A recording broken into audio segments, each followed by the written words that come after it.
pagi ini. Nama lengkap Chef Rahmayati Chef Rahmiyati SEAK MAK. Beliau adalah dosen tetap di Universitas Banten Jaya. Saat ini bertugas sebagai Ketua Program Studi Kewirausahaan. Beliau lahir di Jakarta pada tanggal 12 Januari.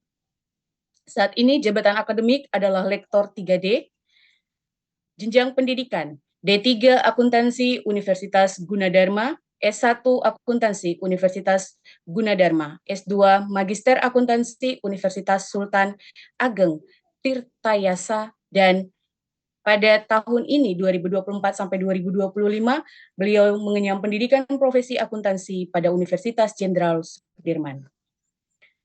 Berbagai prestasi akademik yang telah dicapai, salah satunya pada tahun 2017 beliau memiliki piagam penghargaan lulusan terbaik dengan IPK 4,0 pada Pasca Sarjana Universitas Sultan Ageng Tirtayasa.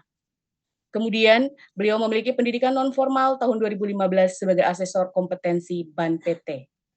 Untuk organisasi, kurang lebih ada 8 organisasi yang diikuti, salah satunya beliau merupakan tim anggota Satgas Ikatan Cendekiawan Muda Akuntansi atau ICMA, dan yang berikutnya terkait dengan penelitian pengabdian atau biasa kita sebut dengan Tridharma Perguruan Tinggi, beliau sangat aktif, memiliki 19 artikel penelitian, 12 artikel pengabdian, dan 7 book chapter. Kemudian terkait pengalaman, sangat banyak sekali, kurang lebih ada 21 pengalaman yang dipaparkan dalam kurikulum vitae. Saya akan membacakan salah satunya, yakni pada tahun 2024, beliau menjadi pembicara atau narasumber pada pelatihan acara pencatatan akuntansi sederhana bagi pelaku UMKM, dan ada berbagai kegiatan lainnya. Selanjutnya, riwayat pekerjaan mulai dari tahun 1996 sampai dengan saat ini, beliau memiliki beberapa riwayat pekerjaan yang tidak saya sebutkan satu-satu. Namun pada saat ini, Agustus 2024 kemarin, sampai dengan sekarang, beliau merupakan tutor skill education. Baik, mungkin itu adalah kurikulum vitae singkat yang dapat saya sampaikan terkait dengan moderator kita pada pagi siang hari ini. Kemudian akan dilanjutkan dengan sesi pemaparan materi oleh narasumber kita yang luar biasa, diikuti dengan sesi tanya jawab. Jadi saya mohon pastikan Bapak Ibu menyimak dengan baik karena sesi tanya jawab adalah kesempatan Bapak Ibu untuk berinteraksi secara langsung dengan narasumber. Dalam sesi ini saya menyerahkan sepenuh waktunya kepada moderator untuk memandu jalannya acara pada sesi hari ini. Kepada yang terhormat Ibu Chef Rahmayati SEAK MAK, waktu disilahkan. Terima kasih Mbak Maria. Selamat pagi kepada peserta semuanya webinar hari ini dengan tema etika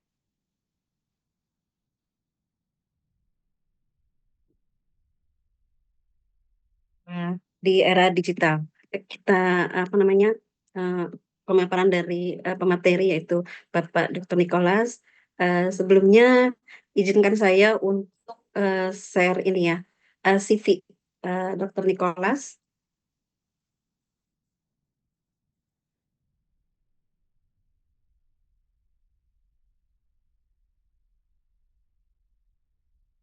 Ini Dr. Nicholas Renaldo. Di sini lahir di Pekanbaru 9 Agustus 1995, berdomisili di Pekanbaru. Akademik posisinya lektor 300 3C. Di sini ada pendidikan formal ya, 2013 sampai 2017 itu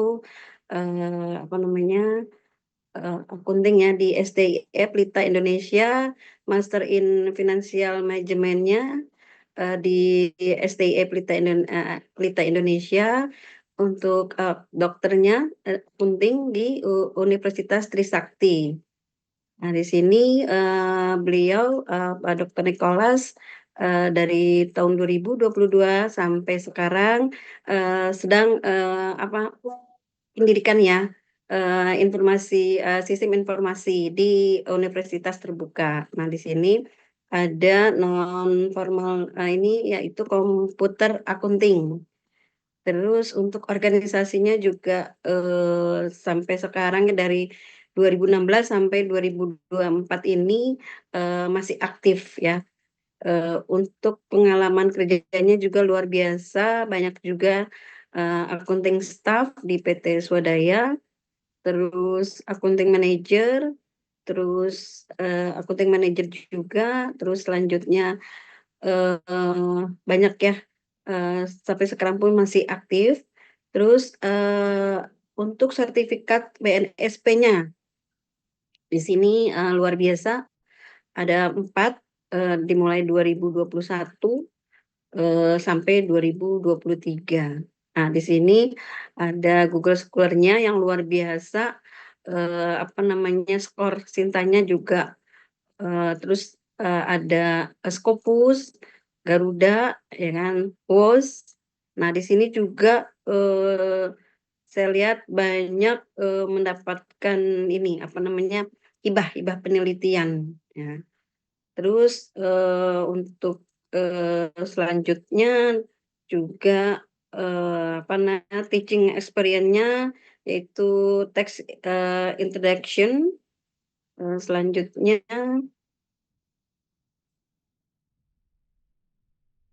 yang di sini juga masih banyak ya pengalaman Dokter Nicholas yang luar biasa. Di sini apa namanya, ada beberapa artikel ya kan, terus profesionalnya juga ada. Nah, di sini sangat luar biasa ya Pak Dokter Nicholas, saya jadi minder. Masih baru tapi luar biasa ini, apa namanya, skor Sintanya yang luar biasa ya Pak Dokter Nicholas. Paling itu aja yang bisa saya perkenalkan. Eee, untuk waktu dan tempat, Pak Dokter Nicholas, Renaldo saya persilakan dengan materi etika publikasi ilmiah di era digital. Silakan Pak Dokter Nicholas, bagaimana Pak kabarnya?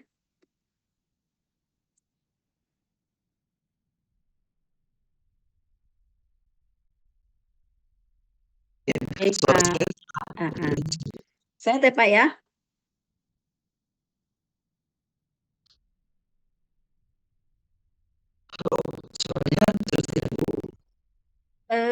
Maaf Pak agak, putus-putus Pak. Kalau begini, apakah jelas, Bu? Udah lumayan jelas Pak. Silakan Bapak. Kalau itu saya terpaksa izin off cam, Bu, karena kalau buka kamera suara Iya, saya. iya, tidak apa-apa.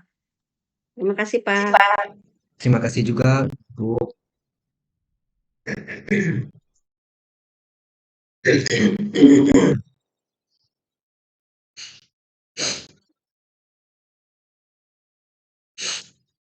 Oke, selamat pagi Bapak Ibu yang sudah hadir pada Zoom pagi ini.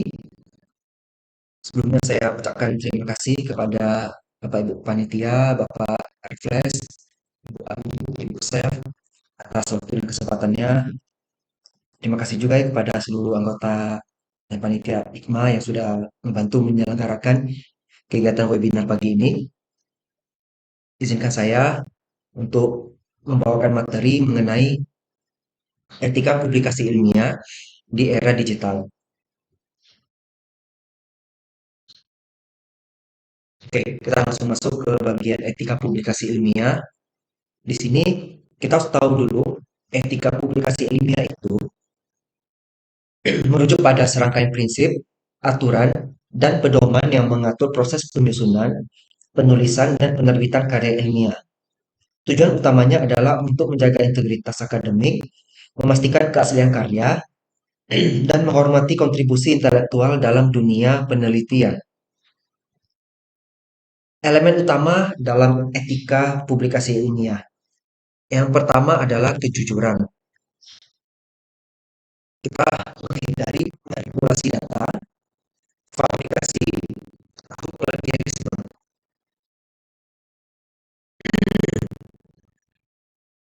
Kemudian transparansi itu menjelaskan secara rinci metode, data, dan hasil Nggak, publikasi. Dr. Nicholas, suaranya kurang jelas.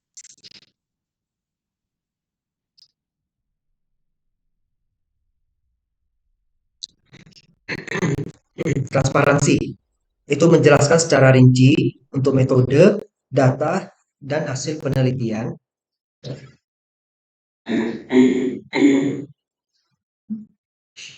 sehingga dapat diverifikasi oleh orang lain. Dan transparansi ini juga kita menyatakan sumber pendanaan dan potensi konflik kepentingan. Nah, biasanya kan kalau kita publikasi ya, sering tuh diminta acknowledgement ya. Itu kalau kita ada dapat pendanaan, tolong disebut dari mana pendanaannya. Terus saat kita submit, kadang juga kita disuruh tentang atau mengisi apakah kita ada konflik kepentingan pada editor jurnal yang kita tuju itu. Kemudian aksesibilitas dan akuntabilitas. Peneliti harus bertanggung jawab terhadap isi publikasi dan harus siap memberikan klarifikasi jika diperlukan. Yang keempat itu penghormatan terhadap hak kekayaan intelektual. Kita harus menghargai karya orang lain melalui pengutipan yang sesuai. Kita juga tidak mempublikasikan ulang karya yang sama tanpa izin atau self-plagiarisme. Kemudian tujuan etika publikasi ilmiah. Yang pertama itu untuk menjaga kredibilitas penelitian. Kita memberikan kepercayaan kepada pembaca dan komunitas ilmiah terhadap hasil penelitian yang dipublikasikan. Kemudian yang kedua, kita mendukung perkembangan ilmu pengetahuan. Publikasi yang etis itu membantu memastikan bahwa pengetahuan yang disampaikan itu benar, dapat diandalkan, dan bermanfaat bagi pengembangan ilmu pengetahuan.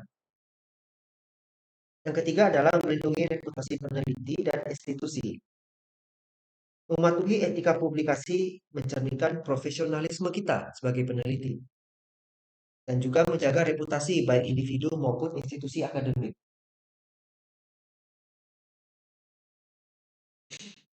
Nah, kemudian apa sih pentingnya etika itu dalam melindungi kredibilitas hasil penelitian?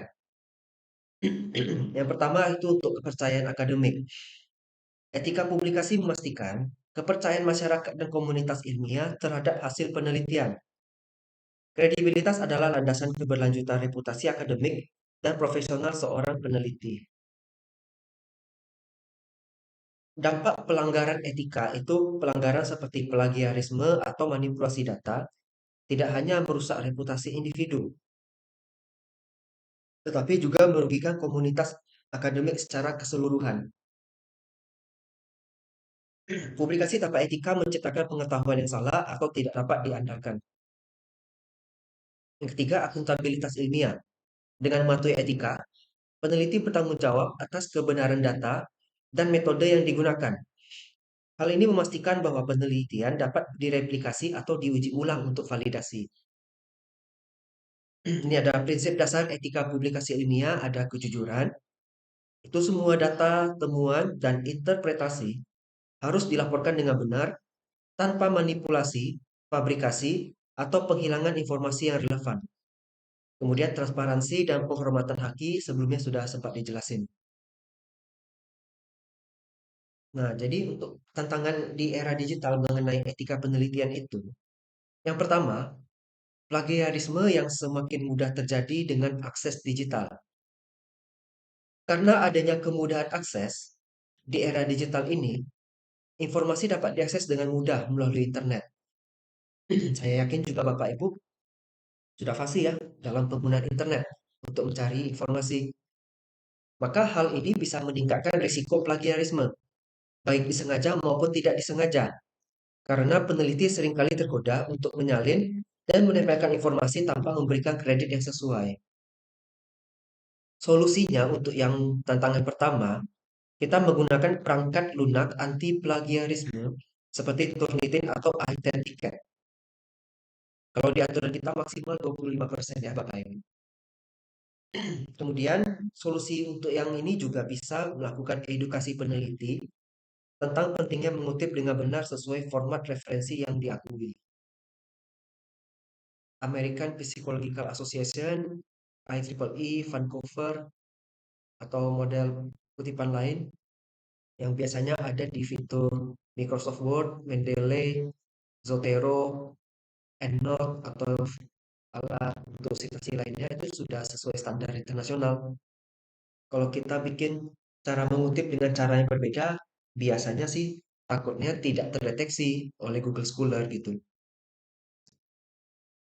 Tantangan kedua adalah publikasi predator atau predatory journal.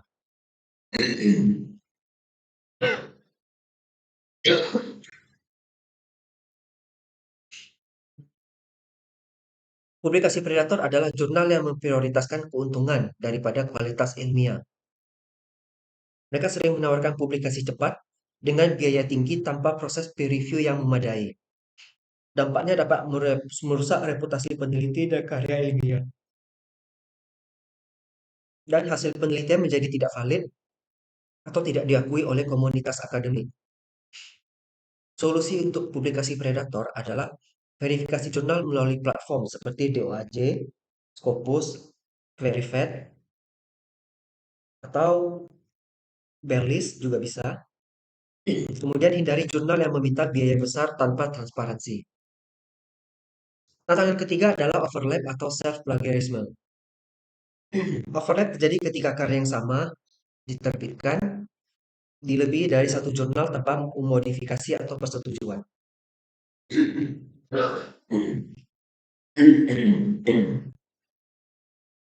Self-plagiarism adalah penggunaan ulang karya sendiri yang sudah dipublikasikan tanpa pengungkapan yang memadai.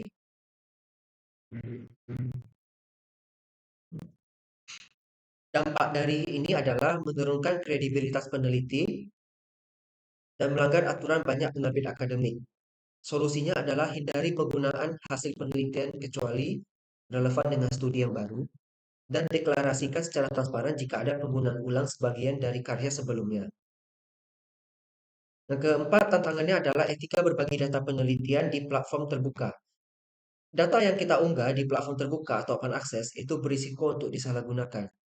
Konflik antara berbagi data untuk transparansi dan menjaga kerahasiaan informasi itu sangat sensitif. Solusinya gunakan lisensi Creative Commons untuk mengatur hak penggunaan data. Kemudian lindungi data sensitif atau rahasia dengan anonimisasi sebelum publikasi dan ikuti pedoman berbagai data dari industri atau penerbit terkait.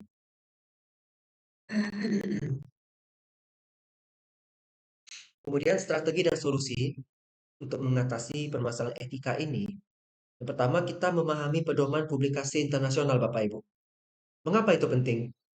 Pedoman seperti COPE atau Committee on Publication Ethics dan ICMJE atau International Committee of Medical Journal Editors memberikan panduan tentang standar etika dalam penulisan, publikasi, dan penanganan pelanggaran etika. Strateginya kita membaca dan pelajari pedoman resmi dari COPE dan ICMJE. Kita terapkan prinsip seperti pengungkapan konflik kepentingan, kejujuran data, dan proses peer review yang adil.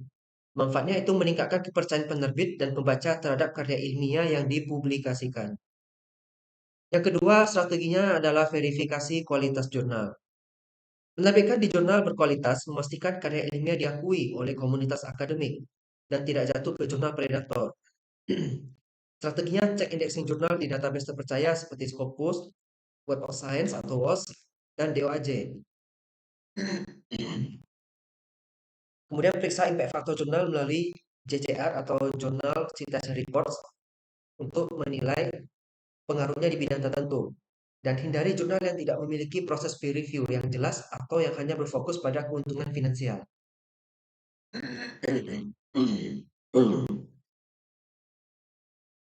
Kemudian penggunaan perangkat lunak anti plagiarisme. Turnitin, Identicare, ataupun alat lainnya itu membantu deteksi plagiarisme sebelum naskah dikirimkan ke jurnal. Kita gunakan perangkat lunak ini untuk memeriksa dokumen sebelum pengiriman Setelah itu kita bisa tinjau dan perbaiki bagian yang memiliki persentase kemiripan tinggi, terutama pada kutipan langsung atau parafrasa yang kurang baik. Ini untuk mengurangi risiko plagiarisme, baik disengaja maupun tidak, dan meningkatkan kualitas tulisan ilmiah kita.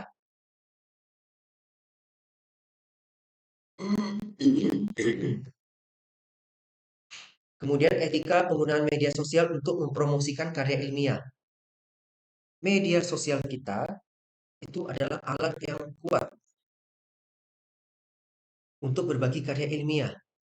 Tetapi penggunaannya harus dilakukan dengan etika agar tidak menyesatkan atau melanggar hak cipta.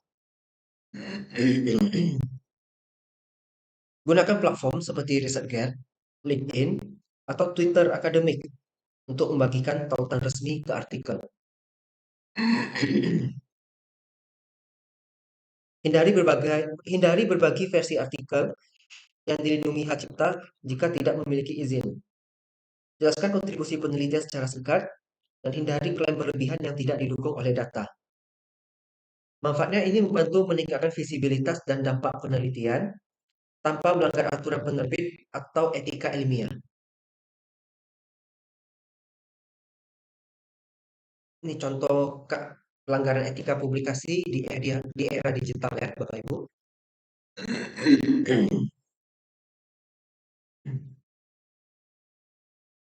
Ada kasus plagiarisme terbuka. Seorang peneliti mengajukan manuskrip ke jurnal internasional. Tetapi di bagian metodologi dan data terbukti hampir identik dengan artikel lain yang sudah diterbitkan. Kasus ini terungkap melalui pemeriksaan perangkat lunak anti plagiarisme. Maka dampaknya adalah penarikan artikel atau retraction dari jurnal dan penurunan reputasi peneliti dari institusi terkait. Nah, contoh yang kedua, publikasi di jurnal Predator.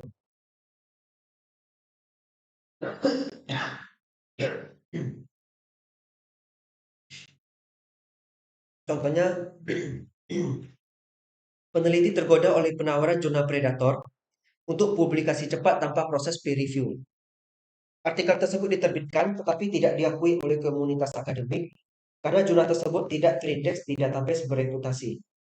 Dampaknya adalah hilang kredibilitas penelitian dan karya tidak diakui untuk pengajuan hibah atau kenaikan pangkat. Contoh ketiga, manipulasi data atau salami slicing.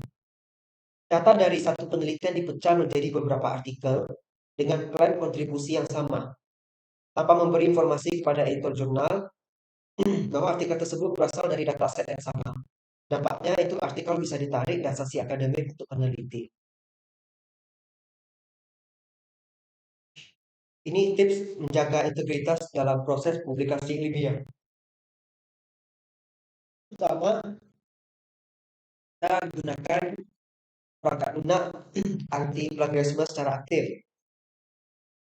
Kita periksa setiap manuskrip sebelum dikirim ke jurnal untuk menghindari plagiarisme, baik yang disengaja maupun yang tidak. Yang kedua, kita verifikasi jurnal secara teliti. Pastikan jurnal terindeks di database yang terpercaya. Di Scopus, WOS, DOAJ, kalau di Indonesia kita cek apa benar dia ada di Sinta atau di Garuda minimal ya. Kemudian hindari jurnal yang minta biaya tinggi tanpa memberikan transparansi proses publikasi. Itu biasanya predator. Yang ketiga, hindari praktik salami slicing. Kita fokus pada pengembangan kontribusi ilmiah yang jelas dan terkecil. Jika menggunakan dataset yang sama, nyatakan secara terbuka di artikel dan kepada editor jurnal. Kemudian yang keempat, jaga etika berbagi data. Pastikan data yang diunggah di platform terbuka telah dianonimkan dan dilindungi dengan lisensi yang sesuai. Kita hanya membagikan data yang tidak melanggar hak atau kerahasiaan pihak lain. Dan yang terakhir Bapak Ibu, edukasi diri tentang etika publikasi. Kita bisa coba ikut pelatihan, seminar tentang etika publikasi ilmiah untuk memahami pedoman terkini. Seperti yang Bapak Ibu ikuti pada kegiatan pagi ini ya. Kita juga gunakan panduan dari COPE, ICMJE, atau penerbit terkait dengan rujukannya. Ini ada contoh studi kasus positif. Peneliti yang mendapatkan penghargaan untuk transparansi data. Seorang peneliti ini membagi data mentah dari penelitiannya di repositori yang terbuka, lengkap dengan penjelasan metodologi. Langkah ini mempermudah replikasi penelitian oleh peneliti lain dengan meningkatkan kredibilitas karya. Contohnya saya berikan sederhana aja. Kita melakukan penelitian untuk di akuntansi keuangan misalnya ya Bapak Ibu. Berarti kan kita udah download nih laporan keuangan. Kita rekap semua rasionya. Nah, data rasionya itu kalau kita mau share, itu boleh saja tidak terlalu bermasalah kali. Kita share sehingga peneliti lain kalau mau meneliti dengan variabel sama atau menambah variabel baru, mereka jadi tidak terlalu banyak kerjanya. Sebenarnya kita membantu mereka juga. Tapi yang jelas kita harus dengan cara yang beretika ya. Nah, hasilnya nanti artikel kita tuh bisa dikutip secara luas karena transparansi datanya dan peneliti diundang sebagai pembicara dalam konferensi internasional tentang praktik penelitian yang terbuka.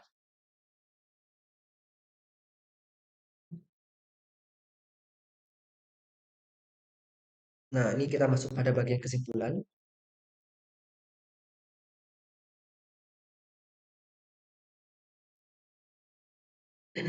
Kalau di era digital, itu menawarkan peluang besar untuk mempercepat proses publikasi, meningkatkan aksesibilitas penelitian, dan memperluas dampak akademik.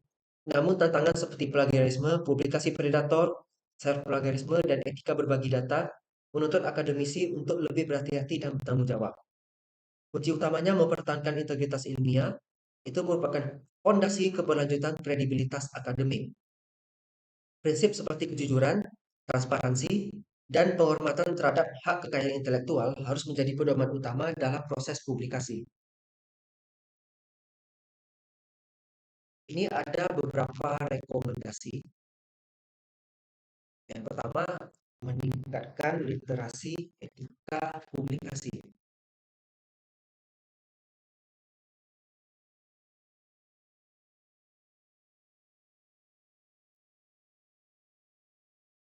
Ini kita bisa latihan tentang etika publikasi ilmiah dan literasi digital. Kita baca pedoman dari COPE atau ICMJE dan ini dapat membantu akademisi memahami resiko dan cara mengatasi tantangan publikasi di era digital. Yang kedua, memanfaatkan teknologi secara etis. Kita menggunakan perangkat lunak seperti Turnitin, kemudian manajemen referensi seperti Mendeley, Zotero, EndNote, ataupun lainnya. Ini bisa mengurangi risiko plagiarisme dan meningkatkan efisiensi dalam pengelolaan sumber referensi. Karena Bapak Ibu, kalau kita mau fokus penelitian di satu bidang, biasanya referensinya itu-itu aja. Cuma kita update. Tahun 2025 sekarang kan, berarti kita udah bisa tuh download topik penelitian yang di 2024 yang fokus dengan bidang kita. Jadi kalau kita pakai Mendeley kan semua database artikel kita rapi di situ. Ketika kita mau menulis, kita gampang untuk mengutip kembali. Kemudian kita memilih jurnal secara bijak. Kita publikasi hanya di jurnal yang bereputasi, yang terindeks. Scopus, WOS, DOAJ, kalau di Indonesia itu Sinta atau Garuda. Hindari jurnal predator, kita cek editorial board, proses peer review, dan reputasi jurnalnya. Ini untuk memastikan karya kita diakui secara internasional dan nasional, serta melindungi reputasi akademik. Keempat, menerapkan transparansi dalam penelitian. Kita membagikan data penelitian di platform terbuka dengan lisensi yang sesuai seperti Creative Commons, menginformasikan jika ada penggunaan dataset yang sama untuk artikel yang berbeda. Ini untuk meningkatkan kolaborasi dan kepercayaan dalam komunitas akademik.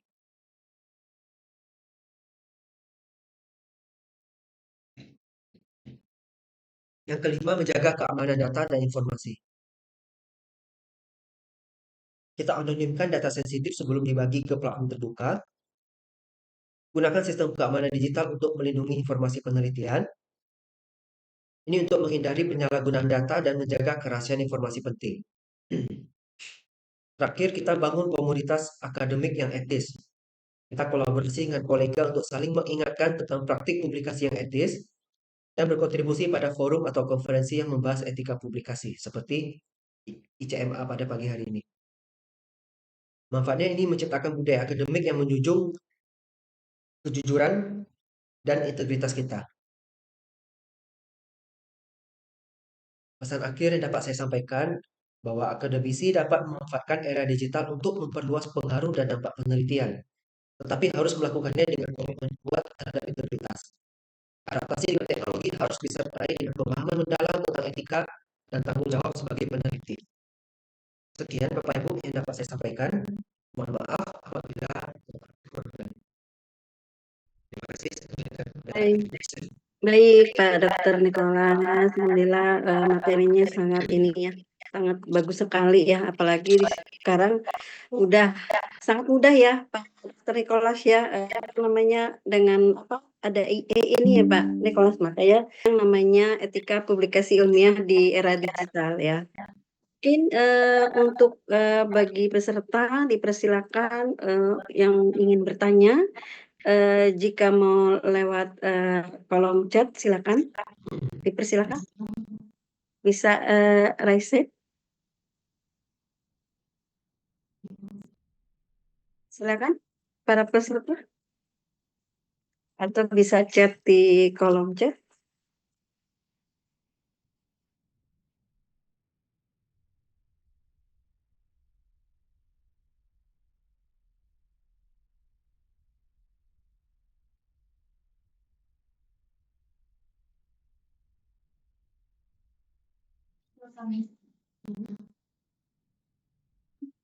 Oke, Pak Dr. Nicholas. Oh nih, sudah ada nih dengan Bapak Ahmad Salman Farid. Dipersilakan, Bapak, langsung. Baik, Ibu Rahmiyanti, terima kasih atas kesempatannya. Assalamualaikum warahmatullahi wabarakatuh. Materi yang luar biasa yang disampaikan oleh Pak Nicholas Rinaldo ya. Tadi saya banyak melihat dan memerhatikan bahwa dewasa ini memang banyak sekali jurnal-jurnal predator yang muncul di tengah-tengah akademisi. Di satu sisi kita tuntutannya begitu keras ya, harus publikasi setiap semesternya, sehingga dengan segala keterbatasan dana dan waktu kita harus cepat mencari jurnal-jurnal yang akan menjadi tempat publikasi kita. Nah, yang menjadi pertanyaan hari ini dan menjadi masalah aktual adalah ketika kita dituntut harus berkolaborasi dengan negara lain gitu ya. Karena memang itu tuntutan dari akreditasi jurnal juga, sehingga dia harus mencantumkan penulis dari luar negeri. Nah, menurut Pak Nicholas Rinaldo, banyak tuh kasus yang hari ini terjadi ketika para pengelola jurnal meminta penulisnya itu untuk mencantumkan nama-nama penulis dari luar negeri gitu. Nah, sementara orang dari luar negerinya ini terkadang nggak tahu kalau dia sebenarnya diajak atau dimasukkan namanya ke dalam artikel tersebut. Alhasil penulis luar negerinya konfirmasi ke pihak jurnalnya. Ya, kenapa kok tiba-tiba ada nama saya dan muncul di Google Scholar gitu kan? Kalau saya nggak ada terlibat di dalam penulisan artikel tersebut. Nah, menurut narasumber Nicholas, bagaimana dengan nasib jurnal itu dan bagaimana etika yang terjadi pada saat si penulis itu tidak berkonfirmasi atau berkomunikasi dengan penulis luar negeri tersebut? Itu saja mungkin pertanyaan saya, Bu. Nanti selanjutnya kita diskusikan. Itu saja. Assalamualaikum warahmatullahi wabarakatuh. Waalaikumsalam. Terima kasih Pak Ahmad Salman. Kita tampung dulu. Apa mau langsung dijawab Pak Dr. Nicholas? Jadi kita langsung jawab saja. Oke, baik Pak Dr. Nicholas, dipersilakan. Ya, terima kasih Pak Ahmad Salman Farid dan sebenarnya untuk jurnal yang kita masukkan nama penulis internasional ya sebenarnya kalau secara etika itu tidak boleh. Tapi kalau kita melihat dari sisi kepentingan mereka kan mau menjaga kualitas jurnalnya juga ya. Apalagi kalau level internasional itu diwajibkan minimal 4 negara dalam satu terbitan atau edisi. Kalau tidak tercapai, ya mereka nanti nggak bisa menjadi Scopus atau mempertahankan Scopusnya mereka. Jadi kalau kita lihat dari sisi mereka, ya mereka ingin mempertahankan kredibilitas mereka. Tetapi dari satu sisi, kalau dari sisi etika penelitian itu salah. Kita kalau memang tidak ada penulis dari luar negeri, ya sudah, memang seperti itu yang dipaksakan ada. Nah, terus isi jurnalnya bagaimana? Ya orang jadi keberatan untuk publikasi di jurnal tersebut. Kalau juga kita dipaksa masukin nama penulis internasional, padahal kita sama sekali nggak kenal. Terus kontribusinya juga tidak ada di penelitian kita. Terus terkait pertanyaan kedua, tadi maaf Pak, pertanyaan keduanya tentang apa tadi ya? Dampak pada si penulisnya, penulis artikelnya Mas, ketika dia sembarangan mencantumkan penulis luar negeri gitu. Oke, Kan dapat email juga dari penulis luar negerinya gitu kan. Dia komplain lah. iya ya, bisa, itu bisa terjadi. Kita masukin nama orang, biasanya kan ada email ya, kalau di OJS. Nanti kalau sudah disubmit atau sudah dipublis, otomatis email dari penulis luar negeri itu juga akan ter-CC ke dia. Dia itu akan konfirmasi. Kita, si penulis luar negeri itu kan tidak tahu kalau nama dia dimasukin. Dia berhak untuk minta namanya dikeluarkan. Kalau dia akan minta ditarik jurnalnya itu dari peredaran atau dari penerbitan edisi tersebut. Kalau sudah seperti itu, otomatis kan punya kita juga ikut tertarik. Kalau itu sampai ketahuan, reputasi akademik kita yang jadi bermasalah. Karena jurnal yang ditarik kalau di OJS, dia akan dibikin jadi yang lama-lama. Misalnya interaktif atau jurnal ditarik dari peredaran. Kalau sempat terbaca, apalagi oleh pihak akademisi dari kampus, itu pasti akan sensasi akademik, pasti penelitian itu. Meskipun disengaja ataupun tidak disengaja, Pak. Ini tidak saya sampaikan. Terima kasih, Nicholas, jawabannya. Oke, terima kasih Pak Nicholas. Boleh selanjutnya? Ini ada pertanyaan di chat. Izin saya membacakan Pak Nicholas. Apakah menggunakan Scopus sama dengan etika? Itu Pak pertanyaannya. Ya, terima kasih. Pertanyaan dari Pak Imanuddin Hasbi ya. Maaf Pak Nicholas, belum di-unmute. Oh ya, maaf. Oke. Terima kasih Pak Imanuddin Hasbi atas pertanyaannya. Terkait Scopus AI itu, proses saya cek juga ya, itu dari Elsevier yang bikin. Kalau bertanya apakah sudah aman, menurut etika ya sulit untuk dikatakan aman ya. Karena pada dasarnya kalau itu bukan berasal dari ide atau pemikiran kita, ya nggak bisa gitu Pak. Scopus AI ataupun AI lainnya itu adalah buatan mesin. Buatan mesin itu sistemnya dari machine learning. Dari beberapa data yang dikumpulkan, mereka pelajari sendiri oleh sistem, mereka kembangkan sendiri oleh sistem, lalu mereka hasilkanlah tampilan yang biasa kita lihat kalau di ChatGPT, Scopus AI ataupun lain-lainnya. Adapun kalau mau menggunakan AI dalam bantuan penulisan penelitian kita, mohon Bapak Ibu untuk dikoreksi kembali karena belum tentu semuanya bisa benar.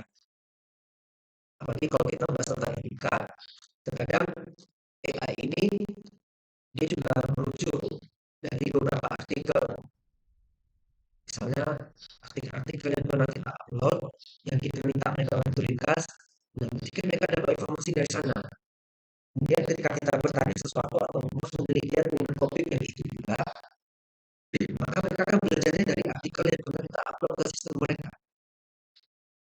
Dan sejauh ini saya lihat AI masih belum bisa sempurna sekali dalam melakukan citasi referensi. Nah, jadi apakah skop saya sudah aman? Saya bilang belum tentu. Itu masih tetap ada kelemahan dan memang harus dari kita sebagai peneliti yang merumuskan apa yang kita tulis supaya tidak melanggar etika tersebut. Ini tidak bisa saya sampaikan. Terima kasih Pak.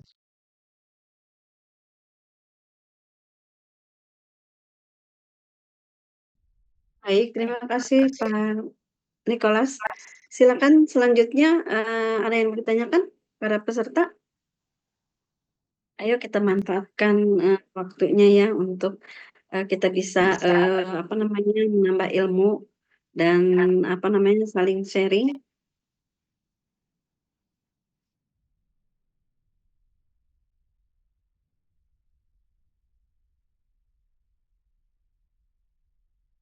Silakan.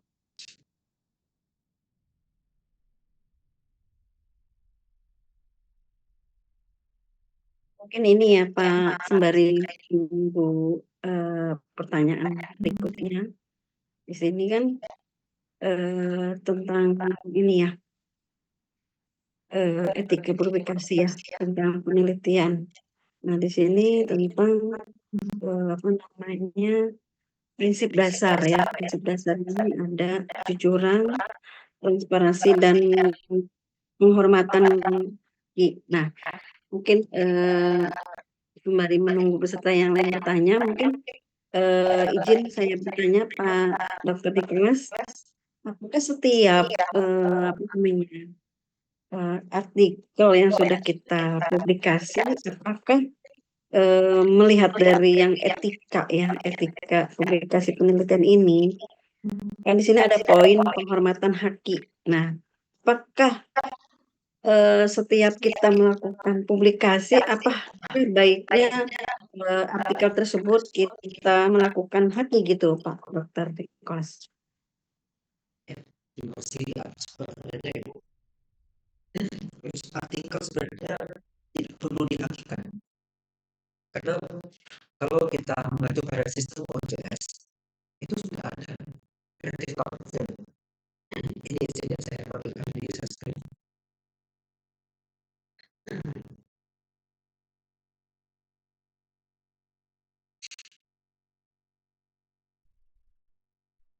Iya, memang, memang seperti itu ya, tapi, pada kenyataannya kalau kita mendapatkan hibah itu, maka disarankan, melakukan haki gitu Pak Dr. Nicholas. Yang dimaksud haki kalau ada hibah itu adalah bagian atau novelty atau state of the art, bukan artikelnya, tetapi bagian dari artikelnya. Nah, kalau kita menilai hak cipta dari sebuah artikel, ini ada yang namanya Creative Commons.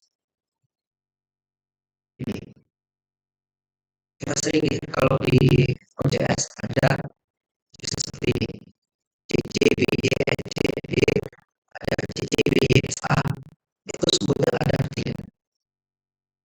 Sebenarnya saya coba cari, saya sendiri tidak hafal itu buat Korea. Jadi saya lihat di video ini. Ini juga untuk Bapak Ibu ya, yang Bapak Ibu dari sini biar tahu kode-kode itu ada artinya. Nah, ini.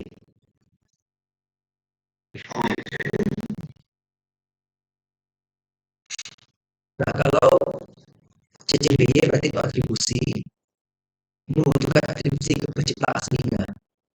Jadi, bagi serupa atau SH, ini memungkinkan adanya karya turun di bawah lisensi yang sama atau serupa. Kemudian kalau MC itu non-komersil, ini tidak digunakan untuk tujuan komersil. Kemudian MD atau patungan, ini memperbolehkan hanya ada ciptaan aslinya tanpa ada turunan. Dari sini kita sudah mengerti berbeda. Kemudian apakah kita boleh memprediksi pendidikan tersebut, apakah kita boleh mensitasi, mengutip ataupun apapun itu bentuknya. Kita lihat dari kode-kode yang ini. Ini biasanya ada di jurnal. Bisa cek juga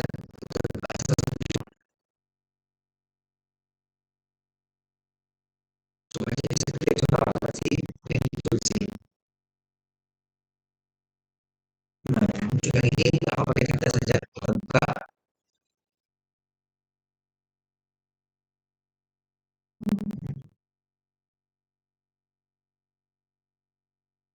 Nah, ditulis di sini Bapak Ibu. BYNJSA SA. Berarti BIG itu artinya membutuhkan atribusi pencipta asli, dan FC berarti dia non komersil, tidak untuk dijual, dan SA berarti berbagi serupa. Berarti kita boleh ada karya turunan di bawah lisensi yang sama atau serupa. Nah, itu bolehnya Bapak Ibu. Jadi semua jurnal yang di jurnal yang saya buka ini itu boleh, yang saya upload di sini Bapak Ibu, itu boleh dilakukan. Kurang lebih seperti itu. Jadi hak cipta di artikel sudah dikirim dari Creative Commons itu, tidak perlu diketikkan. Oke, jadi secara ini memang udah kalau sudah publish itu udah otomatis kita mempunyai hak nya gitu ya Pak Nicholas ya. Cuman bentuknya kita tidak ada sertifikat gitu ya. Iya, betul. Ya, Halnya seperti secara itu. otomatis sudah ini ya terhaki lah gitu. Tapi cuman hanya kalau kita teruskan ke haki itu kan kita ada sertifikatnya. Kalau ini tidak. Tapi kalau ini udah sah, udah jelas. Kalau ini sudah terhaki gitu ya, Pak Nicholasnya. Iya, betul.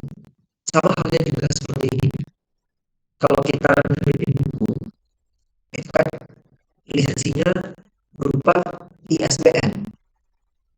Ya. Jadi saya melihat beberapa peneliti di Indonesia yang sudah terbitin buku, terus bukunya dihakikan. Ya memang sih tidak salah. Tapi kalau kita dalam pengurusan DKD saat bisnis start, kita input buku, kita input haki atas buku itu tetap nilai sama, Bu. Tidak jadi 2 poin yang berbeda. Kita kan tujuan bikin haki itu kan karena untuk ningkatin hukum kita ya. Tapi rupanya itu dianggap sama oleh beberapa asesor. Jadi kurang bermanfaat, kecuali yang kita hakikan adalah bagian dari jurnal atau bagian dari buku yang ada novelty-nya.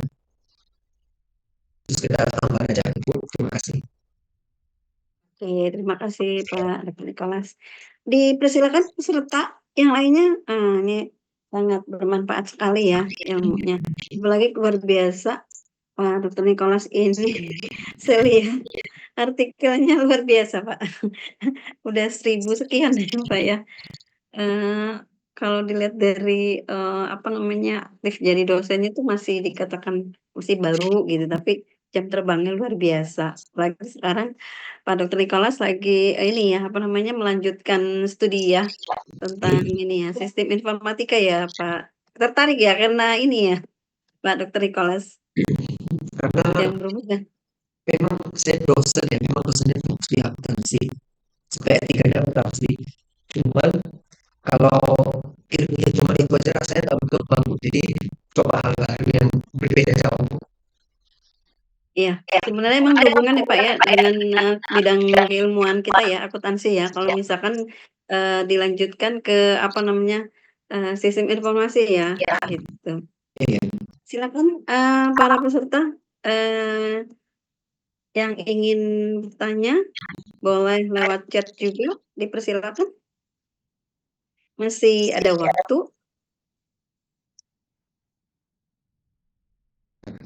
Ini sambil menunggu ya, kita Dipersilakan. cerita aja kali ya, Bu. Sebenarnya kalau mau Wah, ini ada nih kayaknya Pak Yayan ya. Silakan Pak Yayan.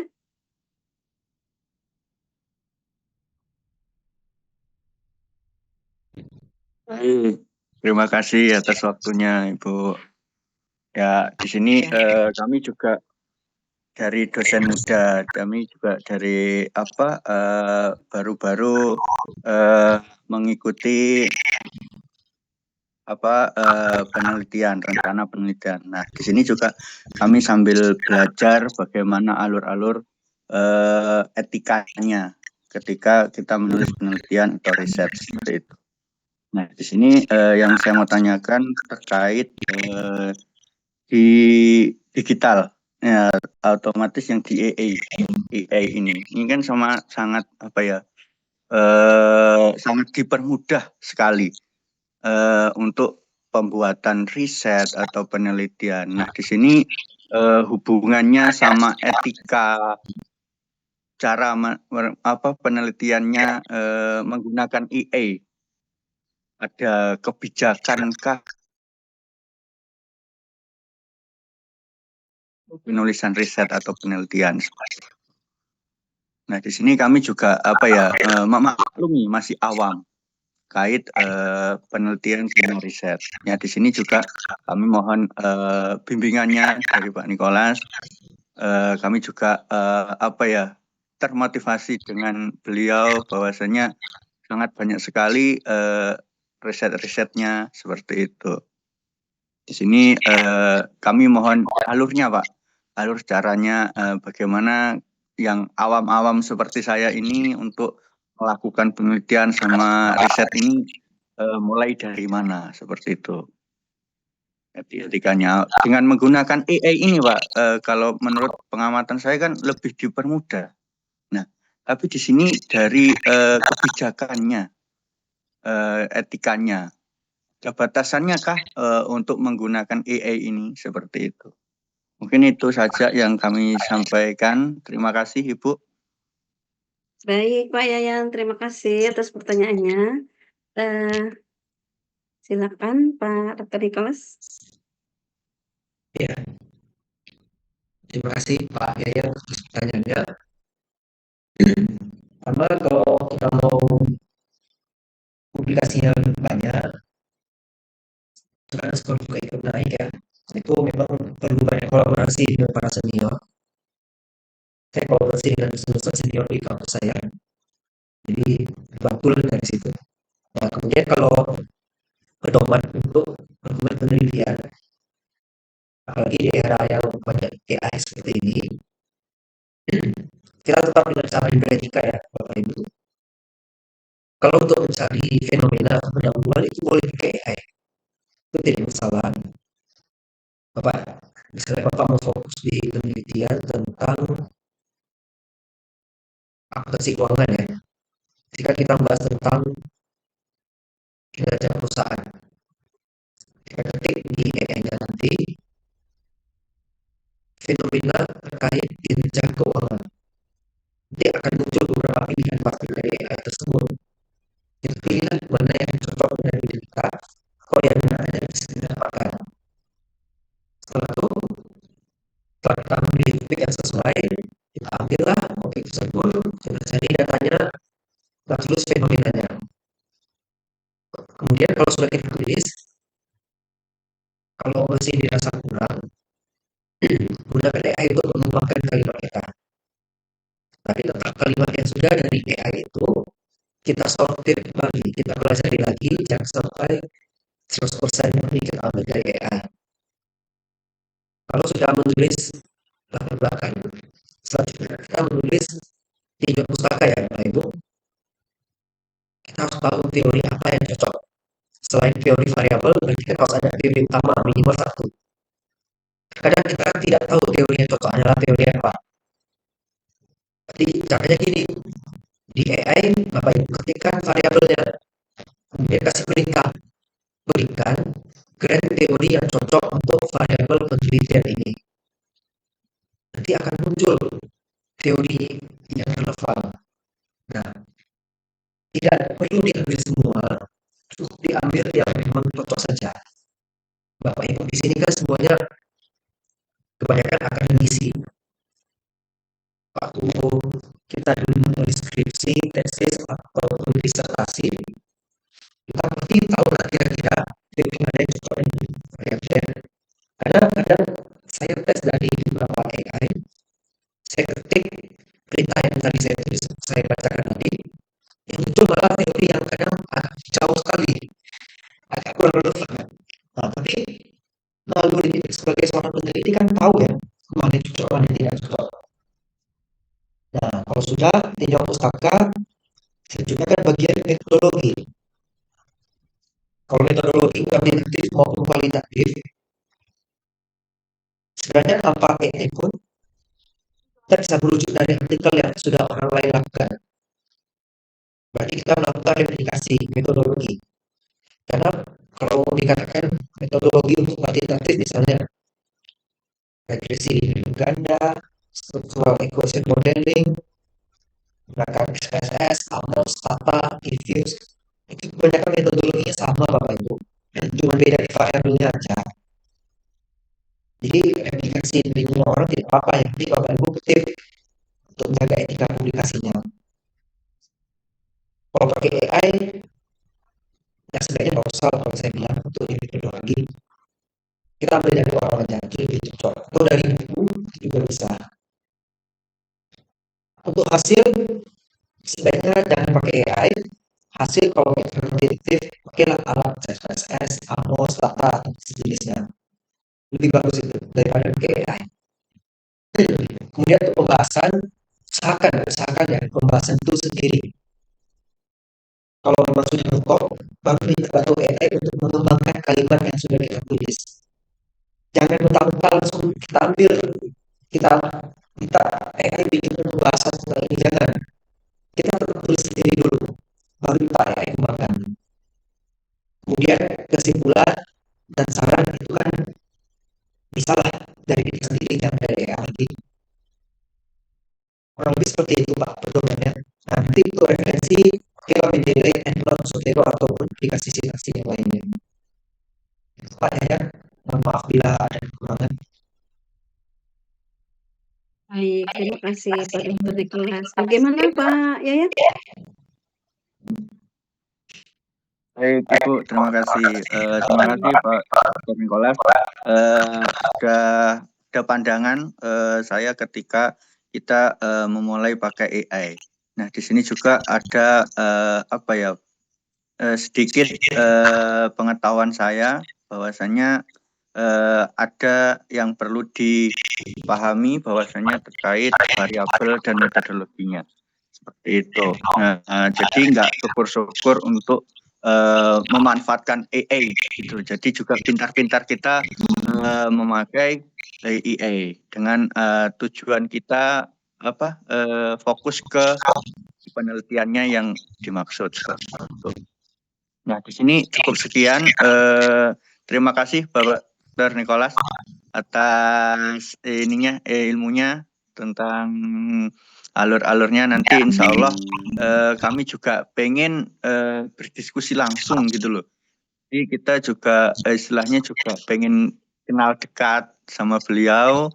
Semoga bisa menerima saya untuk menjadi istilahnya belajar bersama seperti itu sama Bapak Dr. Nicholas sama teman-teman di sini semua. Baik, terima kasih Bu. Baik Pak Yayan, ini di kolom chat Pak Nicholas sudah memberikan ini emailnya. Silakan kalau Bapak Ibu yang ingin lebih lanjut mau sharing atau lebih dalam lagi. Untuk pertanyaan masih dibuka untuk bertanya. Ini dengan Ibu Nur Wahyuning. Dipersilakan.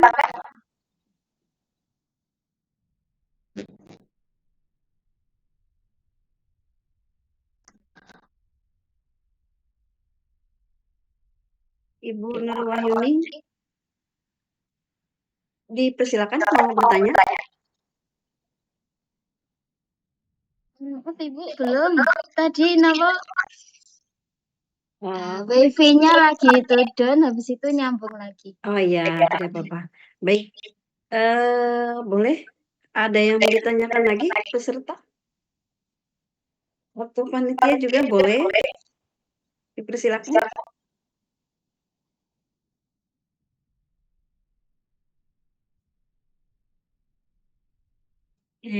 Mungkin sedikit saya simpulkan, boleh Pak Nicholas mungkin nanti minta tolong diberi kalau misalkan ada yang kurang, nah mungkin yang bisa disimpulkan dalam materi ini yaitulah etika publikasi ilmiah di era digital, yaitu etika publikasi ilmiah di era digital ini sangat penting untuk menjaga integritas, kredibilitas, dan kemajuan ilmu pengetahuan dengan mempraktikkan kejujuran, transparansi, dan keadilan dalam proses penelitian dan publikasi. para peneliti dapat berkontribusi pada perkembangan ilmu pengetahuan yang berkelanjutan. Meskipun era digital memberikan kemudahan dalam menyebarkan informasi, tantangan seperti plagiarisme, jurnal predator, dan penyebaran data yang tidak valid harus diatasi melalui edukasi, regulasi, dan penggunaan teknologi yang bertanggung jawab. Dengan mematuhi prinsip-prinsip etika publikasi, komunitas ilmiah dapat memastikan bahwa ilmu pengetahuan tetap menjadi pilar yang kuat dalam membangun masa depan yang lebih baik. Mungkin ada tambahan mungkin Pak Nicholas untuk kesimpulan yang tadi saya bacakan? Ibu, itu sebenarnya Bapak Ibu yakin kalau memang kita mengerjakan sendiri itu kemungkinan besar tidak melanggar etika. Makanya itu tetap usahakan dan percaya pada diri kita sendiri dalam melakukan penulisan karya ilmiah ini. Menggunakan AI boleh, tapi itu kembali pada diri kita lagi. Itu saja yang saya tambahkan. Terima kasih, Bu. Iya, terima kasih. Mungkin ada satu lagi untuk penanya. Silakan.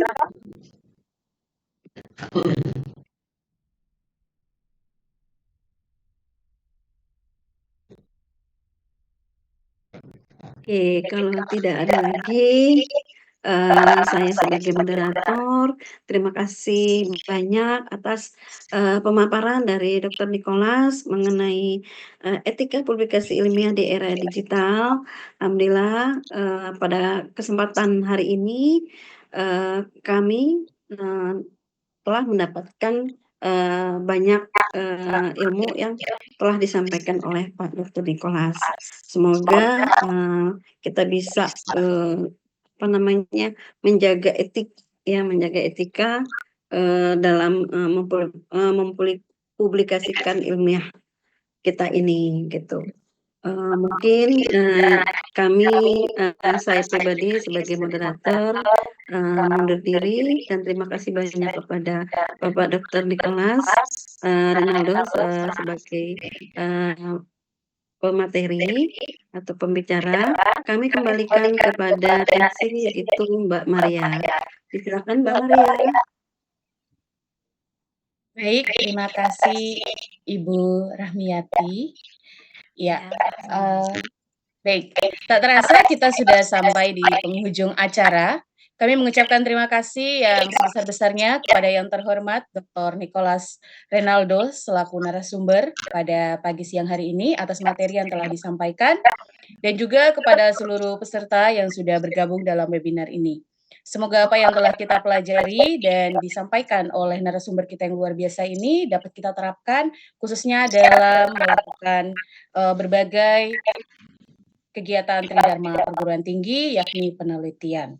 Baik, akhir kata saya Maria Natalia Wainip Epin selaku MC atau Master of Ceremony mengucapkan terima kasih dan mohon maaf atas kekurangan pada webinar kali ini.